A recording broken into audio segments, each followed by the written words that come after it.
Rotator cuff adalah sekumpulan otot dan tendon yang mengelilingi sendi bahu. Rotator cuff terdiri dari 4 otot, yaitu otot supraspinatus, otot infraspinatus, otot teres minor, dan otot subscapularis. Rotator cuff injury merupakan penyebab tersering nyeri pada bahu dan biasanya terjadi pada pasien dengan usia di atas 40 tahun. Gejala yang sering dirasakan pasien adalah nyeri bahu, kelemahan, dan keterbatasan pergerakan sendi bahu. Jadi Pak, saya akan melakukan pemeriksaan fisis untuk memeriksa kondisi otot penggerak untuk bahunya Bapak, apakah ada masalah atau tidak. Jadi nanti saya akan minta Bapak untuk melakukan gerakan-gerakan bahu sesuai yang saya instruksikan nantinya. Mungkin akan sedikit rasa kurang nyaman, tapi saya akan melakukan seprofesional mungkin. Apakah Bapak bersedia? Ya, bersedia. Kalau Bapak bersedia, Bapak bisa dibuka nanti bajunya untuk dilakukan pemeriksaan. Pemeriksaan fisis dimulai dengan inspeksi. Pada inspeksi, kita perhatikan pada daerah skapula dan sekitarnya. Apakah ada tanda-tanda deformitas, asimetris, benjolan, pembengkakan, ataupun luka. Kita perhatikan pada daerah otot supraspinatus dan infraspinatus, apakah ada tanda-tanda atrofi otot. Bandingkan kedua belah anggota badan. Selanjutnya palpasi. Palpasi pada daerah skapula dan sekitarnya. Rasakan apakah ada nyeri tekan, tenderness, bengkak, deformitas, serta rasakan suhu kulit. Palpasi daerah sendi sternoklavikular dan raba sepanjang klavikula hingga sendi akromioklavikular. Raba juga pada daerah prosesus coracoid, sekitar prosesus acromion, dan seterusnya ke arah spine scapula. Jangan lupa bandingkan kedua belah bahu. Selanjutnya, range of motion. Pasien dalam posisi duduk atau berdiri, lakukan pemeriksaan secara aktif, lalu secara pasif.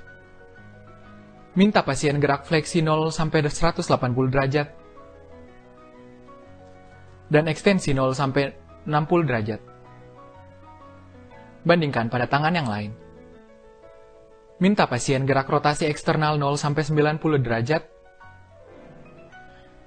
dan rotasi internal 0 sampai 90 derajat. Bandingkan pada tangan yang lain. Minta pasien gerak abduksi 0 sampai 180 derajat dan aduksi 0 sampai 30 derajat. Bandingkan pada tangan yang lain. Selanjutnya, nilai range of motion secara pasif. Pemeriksa membantu menggerakkan sendi bahu pasien.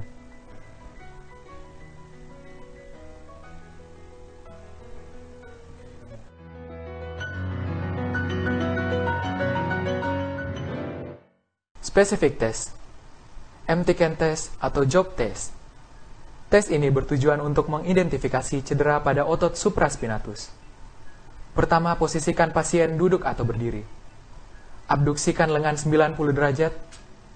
Kemudian posisikan lengan ke depan 30 derajat dari scapular plane. Posisikan lengan pasien internal rotasi dengan posisi ibu jari menunjuk ke bawah. Kemudian beri tekanan ke bawah pada lengan pasien. Minta pasien melawan tekanan yang diberikan. Tes positif jika pasien tidak mampu melakukan atau pasien merasa nyeri. Hal ini menandakan terjadi cedera pada muskulus supraspinatus. External rotation test.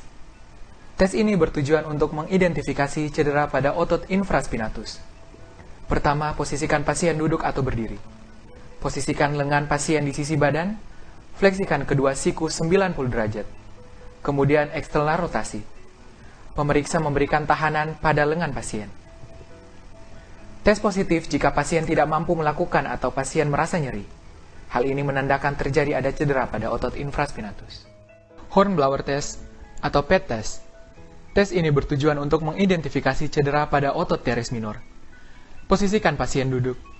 Abduksikan lengan 90 derajat pada scapular plane. Fleksikan siku 90 derajat. Satu tangan pemeriksa memfiksasi sendi siku pasien dan tangan lain memegang sendi pergelangan tangan pasien. Kemudian instruksikan pasien untuk melakukan gerakan eksternal rotasi dengan melawan tahanan pemeriksa. Tes positif jika pasien tidak mampu melakukan eksternal rotasi atau pasien merasa nyeri. Hal ini menandakan terjadi cedera pada otot teres minor. Lift-off test atau Gerber's lift-off test.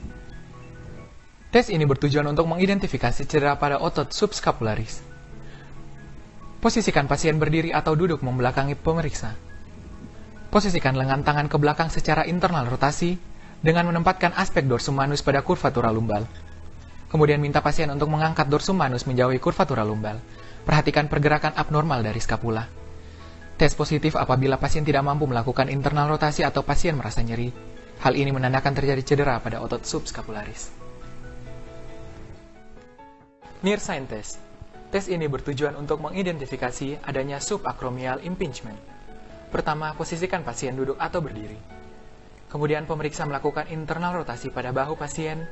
Satu tangan pemeriksa melakukan fiksasi pada skapula. Kemudian melakukan fleksi lengan semaksimal mungkin atau hingga pasien merasa nyeri. Tes positif apabila pasien merasa nyeri pada daerah anterior lateral bahu. Hal ini menandakan adanya subacromial impingement. Hawkins-Kennedy test. Tes ini bertujuan untuk mengidentifikasi adanya subacromial impingement. Pertama, posisikan pasien berdiri. Fleksikan sendi bahu 90 derajat pada pasien. Satu tangan pemeriksa menahan lengan yang difleksikan dengan bertumpu pada bahu kontralateral pasien. Kemudian pemeriksa melakukan gerakan internal rotasi pada bahu pasien. Tes positif apabila pasien merasakan nyeri dan tidak mampu melakukan tes secara sempurna. Hal ini menandakan adanya subacromial impingement.